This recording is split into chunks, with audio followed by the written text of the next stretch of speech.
18:03, 34 grados la temperatura a esta hora, un calor bochornoso que estamos sintiendo en pleno febrero, por supuesto, en pleno verano. Tenemos que disfrutar únicamente del calor, adaptarnos a todo esto y, por supuesto, estar con Crimen y Castigo a través de ABC TV.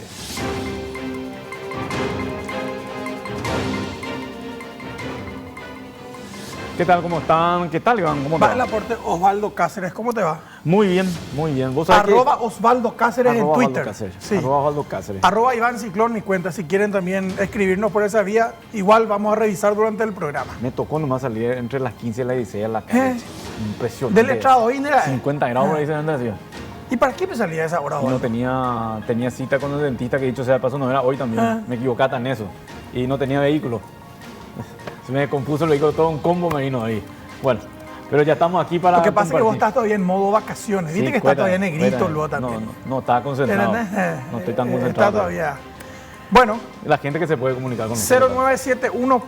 0971444200. Déjame enviar de entrada un saludo muy especial al querido amigo Alberto Báez de Luque, quien hoy está de cumpleaños. ¿Ah, sí? Gran cerrista. Muchas felicidades Un abrazo, para él. siempre nos ve, nos prestigia con su sintonía cada día. Entonces, para él y para su familia, un abrazo grande, un abrazo de cerrista para el querido Alberto Báez, quien está de cumpleaños el día de hoy. Y ya que estamos en modo de saludos, Robert Arce se llama el encargado de uno de los edificios acá cerquita del canal. Y nos dijo que nos ve Qué en el bueno. programa de las 10 de la noche. Su La trabajo- repetición. La repetición. Su trabajo no le permite ver a esta hora, pero Claro. sigue. Él me pidió que te envíe saludos. Bueno, Muchas cumplimos gracias, también con él. don Robert, muchas gracias entonces. Bueno, 0971444200. Y hubo un ataque ayer, Hubo un ataque y no Otra vez solamente- Pedro Juan, ¿será? Otra vez Pedro Juan y de por medio también un abogado. Néstor Ramón Echeverría se llama. Es un abogado conocido, no sé si polémico es la palabra, pero se grababa videos. Es un abierto detractor del clan Acevedo, de la familia Acevedo. José Carlos es el intendente. Hay que recordar, Robert es diputado ahora, ¿verdad? Sí. Era senador. Una familia que políticamente maneja gran parte del departamento. Él fue atacado a balazos anoche por sicarios, luego de que este abogado Echeverría, fue horas después de que este abogado Echeverría encabezara las movilizaciones contra la gestión del intendente de Pedro Juan Caballero, que está a punto de ser sometida a una revisión de la Contraloría. Ya hay un pedido de intervención, una aprobación. Guarará, hoy cogina Pedro Juan Caballero. Y uno de los abogados, uno de los principales detractores de las autoridades de turno, fue atacado en un crimen perpetrado por sicarios. 3 tiros por suerte de refilón. Esta tarde, al menos hasta esta tarde, él seguía refugiado luego de cerrado de alta. Oye, salva, mira, Osvaldo. No, Oye, salva. Este se salvó de milagro. Y está refugiado ahora mismo, o al menos hasta esta tarde lo estaba, en la residencia del exgobernador de Amambay, Pedro González, del también exdiputado, quien por su parte, pese a ser liberal, es el enemigo, Sí. bueno, no enemigo, el rival político número 1, igualmente del clan Acevedo en el departamento de Amambay. Sí, son las cosas raras que hay en Pedro Juan Caballero, pero hay que decir objetivamente hablando de que se salvó esta persona. Y al menos la propia víctima y Pedro González y compañía están insinuando que se trata de un atentado con tintes políticos. Porque justo el abogado que más denunciaba, el que más el que más barullo armaba contra el clan Acevedo, ahora resultaría en un atentado. O sea, uno directamente va a creer, entonces los Acevedo le mataron a hacer. Pero también la policía maneja otra hipótesis. No, y Gatungo mi Acevedo contrario Bobí o Yapocá Para culparle a él. para culparle a Acevedo. Porque yo, por ejemplo, Osvaldo, no le veo. Por ejemplo, vos y yo estamos enfrentados, Sí. ¿verdad? Y yo abiertamente me estoy enfrentado contigo. Yo no voy a ser tan estúpido de mandar a matarte, porque obviamente te debo ser Ari. A menos que tenga ciertos antecedentes, haciendo un paralelo, Sí. lo de cada zapá, por ejemplo, Sí. es una obviedad lo que ocurrió. No estamos diciendo que haya pero, sido pero, así. pero yo no, hasta donde yo sé, la gente de Pedro Juan los Acevedo no tienen esa fama de hacer eso, de mandar a hacer. Claro, no tienen la fama de gatilleros, Sí, de ordenar. de ordenar, sí. Entonces, por ahí va la duda seguramente también en los policías. No, claro, o sea, nosotros no estamos diciendo que fue así. Decimos lo que la policía sospecha. Dice, no, y Catuni Acevedo contrario, cuera la olla pocaina, justamente oculpa Hanway que Acevedo cuera. Pero tal vez pudo haber sido algún militante del movimiento político de los Acevedo el que mandó a hacer o el que financió este ataque. De milagro se salvó 3 tiros. Esto fue lo que ocurrió anoche en Pedro Juan Caballero, una ciudad que hoy fue escenario de un nuevo y aparatoso procedimiento policial. También, Osvaldo, porque no hay que perder de vista la fuga masiva de la cárcel. Claro. ¿Entendés? O sea, todo Pedro Juan Caballero está ahora mismo muy consternado todavía, tanto por la situación política como por la situación de inseguridad que se vino después de la fuga que ocurrió el domingo 19 de enero. Y estas son las imágenes que corresponden a un allanamiento que se hizo esta tarde en la capital del departamento de Amambay, en busca de uno de los 76 evadidos, uno de los 76 reos que escaparon de la cárcel de Pedro Juan Caballero a través de un túnel. Vamos a ver ahora la foto del objetivo. Ailton Botelho dos Santos, brasileño de 35 años. Él era el buscado de hoy. Ailton Botelho dos Santos era uno de los 6 presos que fueron favorecidos inicialmente, una semana antes de la fuga masiva, por el juez de Capitán Vado Manuel Marcos Fernández Arce. Ailton Botelho dos Santos, Osvaldo. El juez está suspendido, ¿no? El juez está suspendido y enjuiciado. Ya, bueno, sí. Por el jurado. Bueno, te cuento. Para actualizarme el mes, seguimos. Ailton Botelho, le buscaban a este hoy. Ailton Botelho está preso desde el 7 de febrero del año pasado, casi un año ya. Luego de ser detenido en una serie de allanamientos en los cuales la policía aseguró haber descabezado la red del capo narco Sergio de Arruda Quintiliano Neto, alias Minotauro. Ailton Botelho dos Santos, Osvaldo, antes del escape masivo del 19 de enero, había sido favorecido, como te dije, por este juez con arresto domiciliario. Él y otros 5 supuestos sicarios del grupo de Minotauro estaban a punto de salir. El juez dijo, no, envíenlo a su casa. Hasta la policía se negó a cumplir la orden porque le dijo al juez, la policía le dijo, juez, estos 6 tipos que vos le diste arresto domiciliario son súper peligrosos. Y para vigilar las casas, las 6 casas en las que van a guardar arresto, se necesitan 3 policías por cada casa para cubrir 3 turnos de 8 horas. Entonces, 24 policías no podían a UPP, dijo, fue la nota que enviaron los policías al juez. Básicamente le dijo la policía, no vamos a poder. ¿Qué pasó? En eso la Fiscalía le avisa al Ministerio de Justicia que la propia Corte Suprema de Justicia ya se había expedido con otra resolución y dejó sin efecto el arresto domiciliario que le dio el juez. Ese juez que ya estaba luego enjuiciado por haber levantado la orden de captura de un supuesto narco y que con este hecho se le sumó y otra vez le enjuiciaron, pero ya con suspensión en sus funciones. Ahora ese magistrado, en busca de él, fueron los policías hoy, las cosas de la vida. A principio el 10 de enero salió la orden de arresto domiciliario para él y 5 integrantes del grupo de Minotauro. Se armó un quilombo, perdón el término, intervino la corte, se dejó sin efecto la orden del juez, el juez fue suspendido, ahora ya no puede más trabajar y una semana después no hizo falta de esa orden del juez. Él formó parte del grupo 76 evadidos. Como te decía, uno de los supuestos pistoleros que trabajaban para Minotauro. Minotauro por su parte, y acá es donde volvemos más atrás, Minotauro por su parte es el último capo, el último patrón que tuvo la frontera paraguayo-brasileña y que coincidentemente había sido apresado hace exactamente un año. El 4 de febrero del año 2019 había sido detenido Minotauro, uno de los 6 patrones que tuvo la frontera en los últimos años y de quienes vamos a hablar a partir de ahora acá con Osvaldo Cáceres. En un concurrido balneario había sido. Camboriú, en un edificio. En la época. Bueno, pero para explicar quién es Minotauro, tenemos que volver al principio de esta historia de mafias y de facciones criminales en la frontera. Y ahí, Osvaldo, donde vamos a empezar a hablar del primer gran capo que hubo en Pedro Juan Caballero y Pontaponá. Sí. Indudablemente Fagyamil Georges desde los 80 dominó esa zona del país. Él fue el primer No, capo, yo creo que es el más fuerte de todos. el primero y el más grande. El más grande. Te digo, hablando en términos, lastimosamente tenemos que utilizar este tipo de términos a nivel de matones, Sí, de padrinos. ¿Por qué? Porque cada cosa que había que hacer en Pedro Juan Caballero, había que consultarle a él. Y se estableció a tal punto un orden, Iván, de cosas, que no había delincuentes en Pedro Juan Caballero, porque no podía haber delincuentes. No porque había todo que delincuencia consultar. común. No había delincuencia común. Pedro Juan Caballero, y eso lo saben los Pedro Juaninos, podían caminar tranquilamente en las calles de la ciudad a cualquier hora. No ibas a tener ningún problema, sea mañana, sea tarde, sea noche, sea madrugada. Había un orden, pero un orden establecido por un factor común, que es el padrinazgo de la mafia.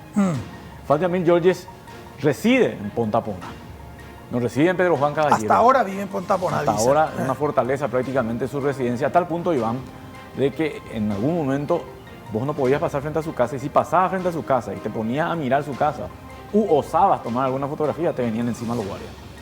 Entonces, era como un territorio dominado por él, ese sector.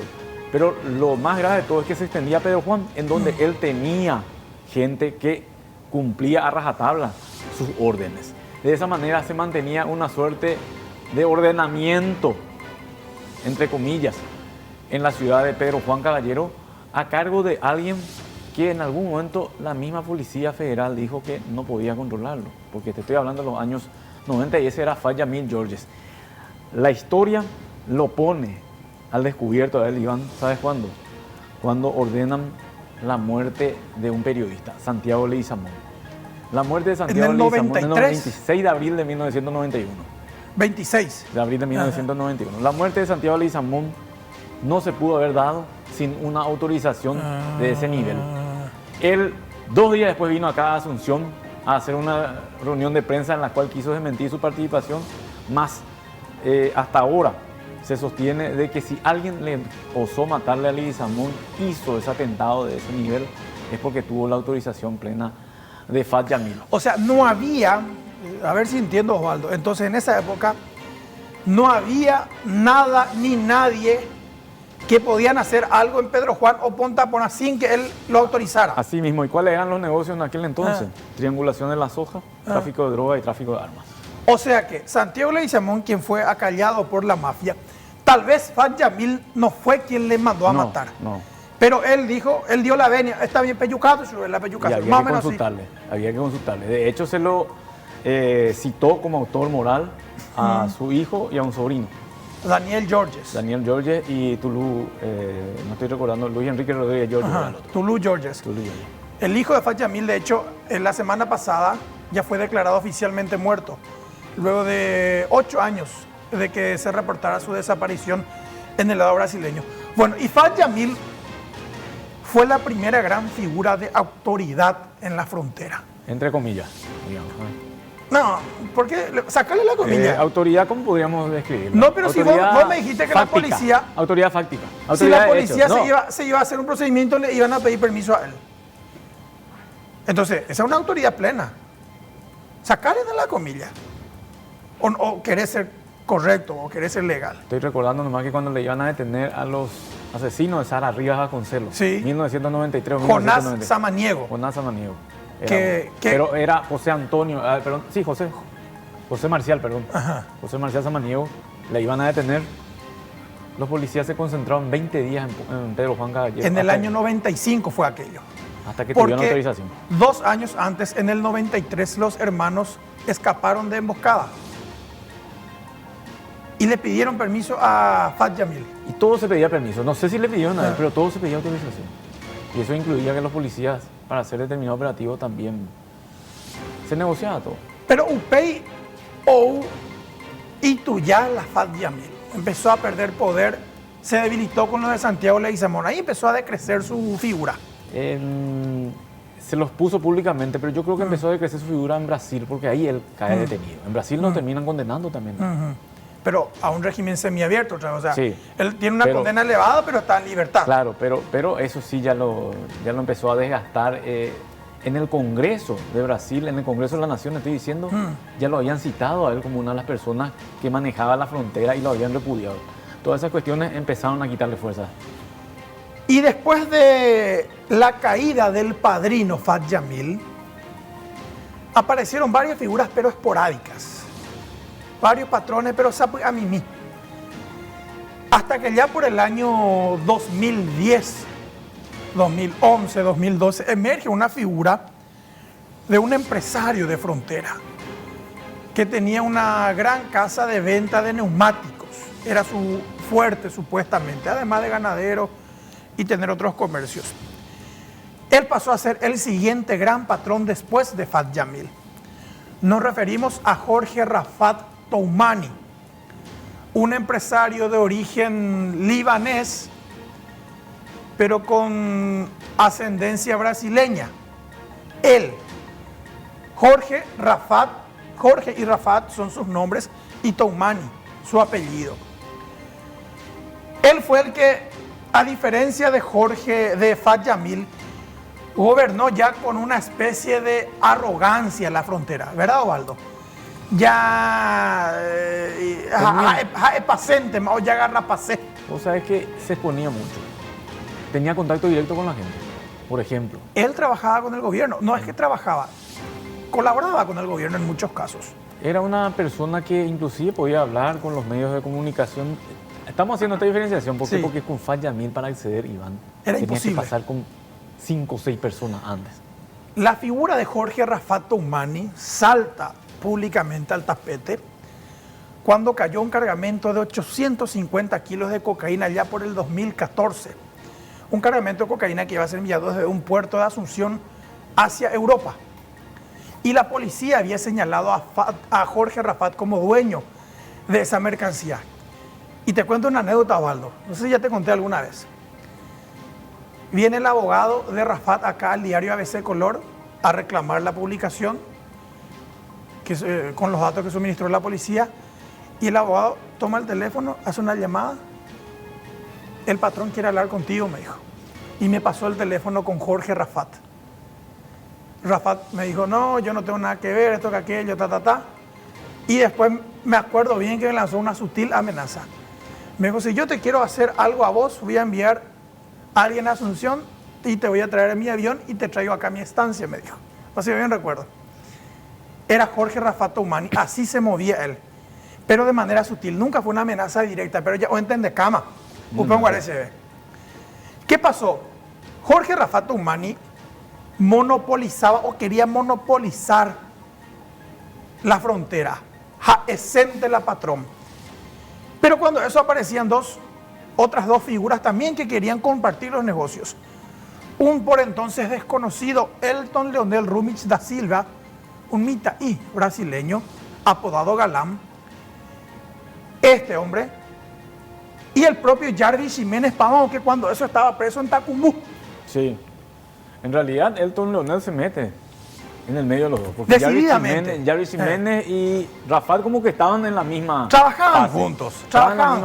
Incluso los hijos de Jarvis y de Rafat eran socios comerciales en un negocio. Ahora, ¿qué le diferenciaba a ellos? Por eso, vamos al énfasis que estaba haciendo, quién manejaba la frontera. Rafat le gustaba ese tema de tener el poder en la frontera. Y de ostentar. Demostrar. A Jarvis no. Jarvis era su negocio. Perfil bajo, pero eran negocios fuertes los de ambos. Pasa que cae Jarvis y deja también un lugar como para que alguien entre. Y por ahí me parece que se explica la presencia de Galán. Claro, porque Jarvis ya cayó preso en 2009. Pero él igual desde prisión seguía manejando su organización de la frontera. Pero el que verdaderamente gobernaba era Rafat. Claro. Pero Rafat hizo una especie de tregua con Jarvis. No hay problema. Ahí. Pero ahí viene llegando este Galán, un muchachito de Brasil, que viene y le propone a Jarvis Jiménez Pavón en prisión. Le dice, segui que sean vapo, ahí la Pedro Juan Caballero, pero en portugués, señor, señora. ¿Y qué va a Yayucá y Rafat? Oye, de la frontera, le dice. Yayucana, ¿Pero por qué hizo eso, Iván? Porque no nos deja trabajar. Más que por eso, había una suerte de despecho hacia Rafat, porque en algún momento Rumich Galán había sido detenido por una información que aparentemente dio Rafat a la Senat. Galán fue detenido 3 veces en Paraguay y las 3 veces le liberaron otra vez después de un pago de coima. Claro, siempre le culpó a Galán. a Rafat. Es decir, ya era una cuestión personal Sí. con Rafat. Y ahí es donde busca esa alianza con Jarvis. Bueno, estamos viendo las imágenes del atentado que sufrió Jorge Rafat Toumani el 15 de junio del año 2016 en Pedro Juan Caballero. Un dantesco atentado que fue financiado en sociedad por Galán y por Jarvis. Fue una alianza estratégica, Osvaldo, porque le mataron a Rafat y descabezaron la principal organización que dominaba la frontera. Entonces uno iba a decir, bueno, ahora Galán y Jarvis van a compartir el liderazgo del AMPA fronteriza. Pero ¿qué pasó? Galán no quería compartir. Y ni bien le mataron a Rafat, Galán también traicionó a Jarvis. Y Galán empezó a matar a todos los tentáculos de Jarvis en la frontera. Oñembre y la negocio, Pepe Osvaldo. Sí. ¿Entendés? O sea, con Rafat muerto, Galán y Jarvis eran los nuevos patrones. No, Galán no puta ceja en Yeunte. Y este atentado fue en junio del año 2016. Más de un año duró la guerra entre Galán y Jarvis, aliados para matar a Rafat, pero que después se enemistaron. Y todo parecía indicar que Galán iba a quedarse como el patrón en Pedro Juan Caballero. Porque mientras morían sistemáticamente los miembros del clan Pavão, el propio cabecilla Jarvis terminó extraditado al Brasil en diciembre del año 2017. Y ahí ya Galán prácticamente no tenía oposición, porque Rafat estaba muerto, porque Jarvis estaba extraditado, y Galán simplemente tenía que venir a hacerse cargo de la frontera, a tomar posesión. Pero ¿qué pasó, mi querido Osvaldo? En diciembre del 2017 se le extraditó a Jarvis. Y 2 meses después, en febrero del 2018, inesperada y torpemente, Galán, ahí vemos la publicación de ABC Color, el narco más poderoso de los últimos años, finalmente va extraditado al Brasil. Esto se publicó el 28 de diciembre del 2017, al día siguiente de la entrega de Jarvis. ¿Y qué pasó, Osvaldo? No, en realidad este es del día de la extradición, el 28 de diciembre. Fue extraditado Jarvis y Galán se quedó solo para gobernar. Pero en febrero, 2 meses después de la extradición de Jarvis, ojo a Aveila Galán, Brasil. Sí. Le agarraron también a Galán, ahí está la foto, en febrero del año 2018. En Río de Janeiro le apresaron a Galán. ¿Y sabes cómo le agarraron, mi querido Osvaldo? ¿Cómo la agarraron? Con información proporcionada desde Pedro Juan Caballero a la Policía Civil del Brasil. ¿Y quién dio esa información, mi querido Osvaldo? Una tal Laura Casuso, abogada de Jarvis Jiménez Pavão. Entonces ahí se vino a descomponer todito otra vez. Porque ya no me la Rafat, ojo más Brasil pela Jarvis. Oye, ya agarra la Galán. Entonces ahí otra vez la frontera quedó desgobernada. Va por Pepe la patrón. Y ahí es cuando aparece la figura de otro por entonces desconocido, Minotauro, cuyo nombre real es Sergio de Arruda Quintiliano Neto, pero que en Paraguay ya tenía 2 cédulas, una a nombre de Wenceslao Rojas y la otra a nombre de Celso Matos Espíndola. Obviamente 2 documentos que él compró tras sobornar a la policía paraguaya. Minotauro, mi querido Osvaldo, trabajaba anteriormente para Jorge Rafat. Pero Minotauro cometió un error grave justo antes de que muriera Rafat, su jefe. Él fue pillado por el propio Rafat cuando se andaba metiendo con una supuesta amante de Rafat, la abogada ahora conocida como Marité Cabral, quien de hecho es su pareja oficial. Supuestamente Marité Cabral, una conocida abogada pedrojuanina, era la amante de Rafat. Pero Minotauro, que trabajaba en aquel entonces para Rafat, vino a meterse con la abogada, con Marité, según la policía paraguaya. Entonces, ¿qué hizo Rafat? Le echó a Minotauro en la frontera. y él se fue, escapó. Pero oye, Yucámaro, la jefe fue Rafat, ojo mano Jarvis la Brasil, oye, llega Rámano a Beilá Galán. Entonces Minotauro dice, olas, coja él esa oportunidad. Y él conocía, Moopa la dijo, hoy cuando Moopa la oyó puñara. Él conocía todo el sistema operativo del engranaje mafioso en la frontera. Entonces regresó a Pedro Juan Caballero, pero tenía una oposición latente. El grupo de Jarvis Jiménez Pavao, los familiares y algunos tentáculos de Jarvis que seguían en la frontera.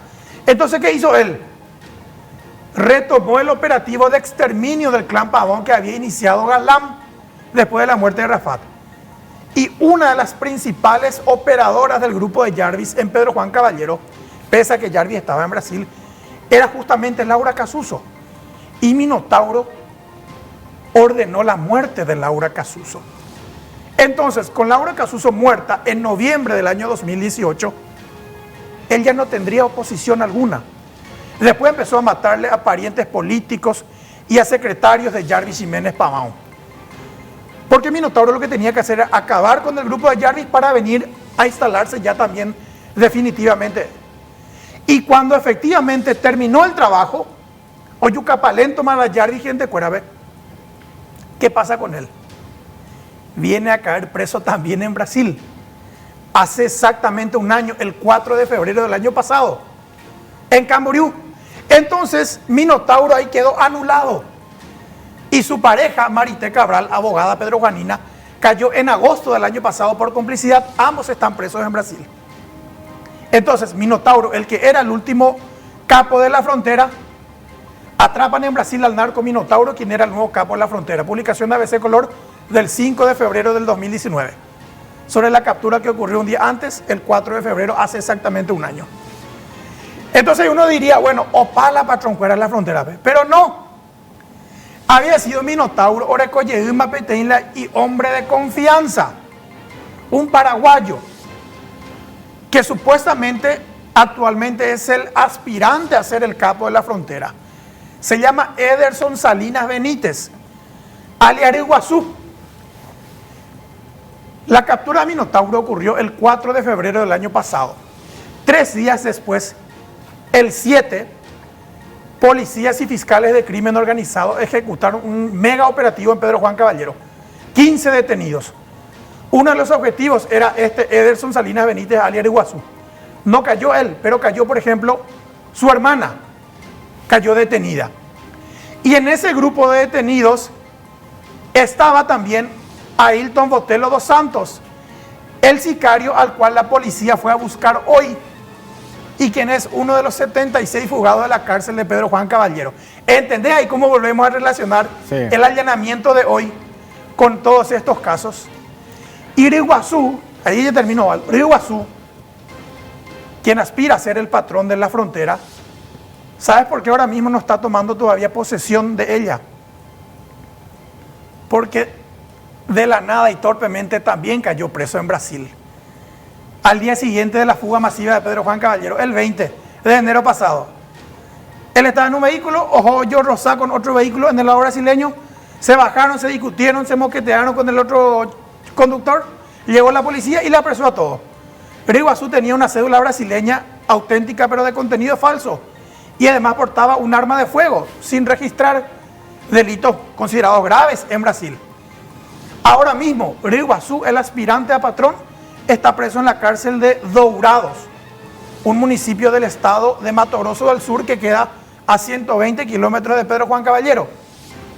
Y de este modo, ahora mismo, en la frontera no hay otra vez un patrón vigente, pese al historial de los 6 últimos grandes líderes que acabamos de rememorar aquí en Crimen y Castigo. Y una característica en común, Iván, de todo lo que vos dijiste. 2 pueden ser, o 3 tal vez, patrones realmente. En la jerga de la mafia estamos hablando. De todo lo que citaste. ¿Quiénes? Fayamil indudablemente. El Rafat también. Y Jarvis. Solo que a Jarvis le cortaron muy rápido. Sí. Pero él tenía ese carácter para dominar. Sí. ¿Por qué estamos diciendo los dos entonces que quedan Rafat y Fayamil podían ser o fueron los patrones más fuertes de la frontera, porque tenían dominio de la zona. Ese dominio de la zona hacía tomar decisiones no solamente relacionadas al ámbito de la delincuencia. Ese era el lado oscuro. Tomaban también decisiones políticas y decisiones económicas. Tenían conexiones con el gobierno, trabajaban con el gobierno y no vivían precisamente en la clandestinidad. Si bien Rafa tenía problemas en Brasil, él no tenía ningún problema en Pedro Juan y Rafa lo podían ver en Pedro Juan Caballero. Rafa tenía una condena de 49 años en el lado brasileño. Sí, pero en el lado paraguayo no tenía ningún problema. Hablaba con autoridades paraguayas. Fad Yamil, cuando él quería mostrarse, se mostraba. Cuando él mandaba a llamar a alguien, esa persona se tenía que presentar. Si hacemos un paralelo, era lo que veíamos en El Padrino, por ejemplo, la película. Realmente ese nivel de fortaleza tenían, y a lo mejor, no sé si lo sigue teniendo o no, en la frontera del país. Y por eso es que se explica que muchas veces, en Pedro Juan Caballero sobre todo, se habla de ausencia de Estado. Y que se necesita alguien que tome la posta. Lo que siempre decimos. Lo que es contradictorio también, porque no es una persona la que debe tomar, es el gobierno el que debe dominar la zona. Vos me preguntás ahora, y yo sí estoy de acuerdo con que Pedro Juan Caballero vuelva a tener un patrón mafioso, lamentablemente. ¿Por qué? Porque ese patrón mafioso es el que pone el orden en la ciudad. Cuando hay un patrón mafioso no mueren inocentes. Cuando hay un patrón mafioso no se permite en la frontera que sean asesinadas mujeres y niñas, por ejemplo. No, pero yo tampoco estoy de acuerdo con eso. Yo sí. Porque si no hubiéramos tenido un patrón mafioso, no hubiéramos tenido muerte de periodistas, no hubiéramos tenido tráfico de drogas, tráfico de armas.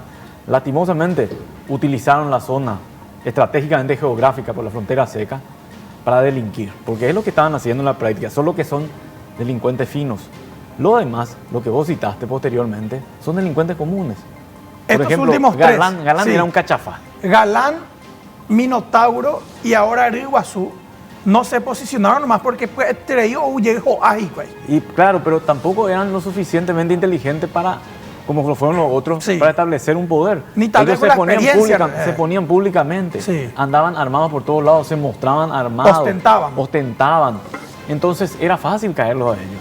Sin embargo, caerlos a los otros, probar que están implicados en hechos, era muy complicado realmente. Yo insisto, Osvaldo, en que a la frontera le falta un patrón, lamentablemente. Yo creo que alguna vez el gobierno tiene que tomar la posta en la No, frontera. pero Ana, pero yo estoy hablando precisamente porque de hecho la ausencia del Estado es total. No, pero o sea, no lo podemos- ideal hubiese sido que no. el gobierno se haga cargo, No, pero no podemos regalarnos. nunca fue así. No podemos regalarnos. No, nunca. En eso te doy toda la Y razón, bueno. pero alguna vez, y tiene que reconocerlo. Eso sí, alguna vez y tendrá cada que gobierno que pasa es un fracaso en lo que se refiere a la frontera.